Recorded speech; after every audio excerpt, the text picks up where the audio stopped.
Hi guys, അമ്മേ ഇന്നെന്താ നമുക്ക് മീനെന്ന് അങ്ങോട്ട് നീട്ടി ചോദിച്ചപ്പോഴേ ഇന്ന് അമ്മ കൊണ്ടു തന്ന മീൻ എന്താണെന്നറിയോ ഗൈസ്?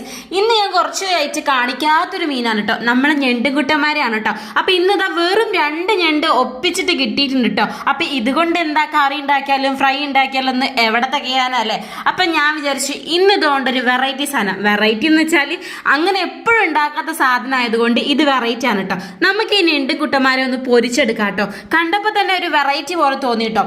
വെറൈറ്റി എന്ന് ഉദ്ദേശിച്ചത് ഇത് രണ്ടും വ്യത്യസ്തമായിട്ട് തോന്നിട്ടോ. അതിന്റെ തോട് കാര്യങ്ങളൊക്കെ നമ്മൾ എപ്പോഴും കാണുന്നത് ഒരു ഓറഞ്ച് കളർ അല്ലെങ്കിൽ ഒരു ബ്ലൂ അങ്ങനത്തെ ഞണ്ടൊക്കെയാണ് കേട്ടോ. അപ്പൊ ഇന്നൊരു വ്യത്യസ്തമായിട്ടുള്ള ഞണ്ടാണ് കിട്ടിയത് കേട്ടോ. അപ്പൊ ഈ ഞണ്ടിന്റെ ഒക്കെ പേരെന്താണെന്നൊന്നും എനിക്ക് അറിയില്ല ഗൈസ്. അപ്പൊ ഞാൻ നിങ്ങൾക്ക് ഒന്ന് കാണിക്കാന്ന് വിചാരിച്ചിട്ടോ. അപ്പൊ ഇതുകൊണ്ട് നമുക്ക് നല്ല അടിപൊളി ഫ്രൈ ഉണ്ടാക്കിയെടുക്കാം. ഫ്രൈ എന്ന് ഞാൻ ഉദ്ദേശിച്ചത് നമ്മൾ ഉള്ളിയൊക്കെ ഇട്ടിട്ടുള്ള ആ ഫ്രൈ അല്ലോ പൊരിച്ചെടുക്കാന്നാണ്. അപ്പൊ ഞണ്ടൊക്കെ അമ്മ ക്ലീൻ ആക്കി തന്നിട്ടോ. നല്ല പഞ്ഞിയുള്ള ഞണ്ടാണ് കേട്ടോ. നല്ല ഓറഞ്ച് കളറിൽ പഞ്ഞൊക്കെ കൊണ്ടിട്ടോ. അപ്പൊ നമ്മൾ എപ്പോഴത്തെയും പോലെ തന്നെ കുറച്ച്